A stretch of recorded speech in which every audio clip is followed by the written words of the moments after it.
Welcome back to Beyond the Numbers, where we explore the fascinating world of data and how it shapes our lives. I am Momolola Astrop, and I'm glad to have you on this channel.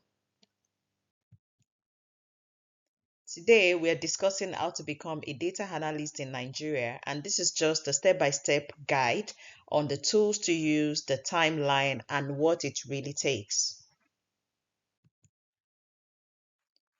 So I want you to stop and ask yourself, you have Excel, Power BI, and maybe some SQL skills. But do you know what the numbers actually mean? For example, you're working in an organization and you want to know why a branch outperforms the another branch, probably in the last quarter or probably in last year. Then you also want to know which stakeholders are sitting on unclaimed dividends right now, or what does December or November's deposit spike actually tell us about our customers? The ability to go beyond the numbers. This is exactly what this channel is about. Now, if I may ask, who do you think is a data analyst? A wrong definition would be saying a data analyst is someone who runs queries, makes charts, or sends reports. This is simply a tool operator, not an analyst. But the right definition would look at a data analyst as someone who finds the story inside a data set, someone who translates numbers into decisions, someone who answers the question, so what? And someone who can communicate findings to real people. What do I mean by real people? The non-technical stakeholders, or probably the technical stakeholders as well. So the query is quite easy. The main job of the data analyst is being able to have an insight into the data, being able to create story from it, and being able to communicate to stakeholders. Why are we talking about data analytics now? For example, in Nigeria, over 600 trillion naira is being generated from the financial sector transactions annually, and all these need data analysis. Also, Nigerian banks are now hiring dedicated data analysts for every major department, every organization, not only banks alone. We have every organization now laying emphasis on the need for data analysts to be able to do their job for them in all their departments.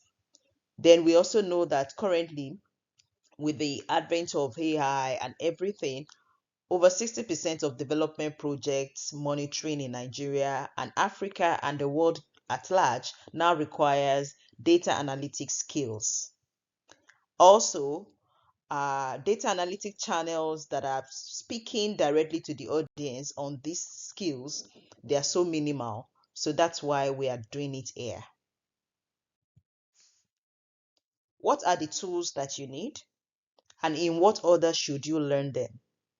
I'll start with SQL, Structured Query Language. This is the language of data. It helps you to pull anything from any database, and it's most likely the most important single skill that any data analyst should have. We also have Excel and Power BI, Power Query rather. These are used to clean your data, to model and summarize your data. I currently believe that every Nigerian professional have a knowledge of Excel, but as a data analyst, you have to go deeper than just the knowledge. Then we have Power BI. Power BI is used to build dashboards and data models that non-technical people can actually use and understand. And lastly, we're going to discuss Python. Python has a lot of libraries that can help you to automate repetitive analysis, work with large data sets, and you can enter the world of advanced analytics using Python. So what I have done here is I have a mentee that is working on data analytics, and I'm putting it out here, all the things that we're going to learn, all the practice data set that he's going to use. We're going to document everything here, the entire journey on this channel. So I want you to follow us up and ask questions as we move on. For the month one, we're going to talk about the SQL basics, Excel and Power Query, and how to create a first dashboard. Then we'll move further to SQL mastery, where we use the joins. Then we'll talk about the common table expressions, which allows you to break complex queries into smaller readable parts and reuse the result multiple times in the same query. We're going to talk about the window functions, and we're going to make use of real life registrar data. Then we'll move on to Power BI, where you are going to do some data modeling, DAX measures, dashboard design. Then we'll also move to statistics and Python basics. Then you're also going to talk about after your Python basics, you should be able to see something in like your situation, complication, and resolution framework, where you're going to talk mainly about the data storytelling, dashboard narration, executive reporting. Then we'll move to portfolio. It is expected that the mentees will be able to create real life projects, put it on their GitHub, be able to create more LinkedIn visibility. And of course, the month six, they should be able to do some mock interviews, update their CVs, and do at least 5 live applications. In the process of data analytics journey, the first habit that you must cultivate is asking the so what.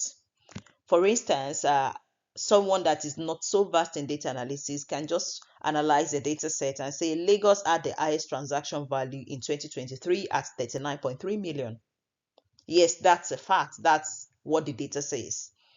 But so what? What do we now have next? Then a data analyst will start to think in the direction of after the data, after the finding, what is the implication? Then what is the recommended action? So you start to think like, okay, Lagos generates nearly 3 times Abuja's volume, meaning any disruption to Lagos branches carries disproportionate risk to the bank's national performance. The recommendation is branch resilience must be the priority before expansion. So we can see that if we have two people in a room and one is saying the first one and the other one is extending it further to give us the so what, give us the implication, give us the recommended action, then we'll know that there's a difference between their skills. So every single query you write on this channel will also end with so what. This is non-negotiable rule. It is also one habit that gets people hired.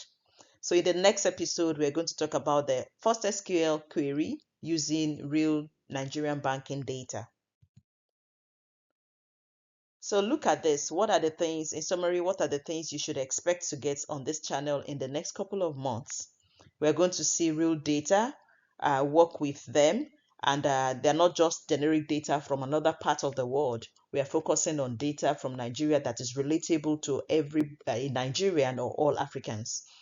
Then also, we're moving to a real mentorship journey. Like I said earlier, this is a real mentorship journey that we are documenting here, and moving from zero SQL to job ready. Every mistake, every breakthrough, you'll see it here. Then we have the so what habits. This is one skill that you'll also learn in all the tutorials that will be taken. You'll be able to interpret results, you not just produce them. These are the skills that the employers actually pay for. Then you're going to learn from me with my experience from different broadband projects, M&E, AI research. You're going to learn from me. This is not just someone that just learned to code maybe a few months ago. I've worked over it through the years. So for you to get more knowledge, for you to jump on this journey with me, kindly subscribe on this channel so that you get notifications as soon as we upload. We'll try to be uploading every week, and we'll be able to keep up with this with time. Thank you very much for joining once again. See you some other time. Bye.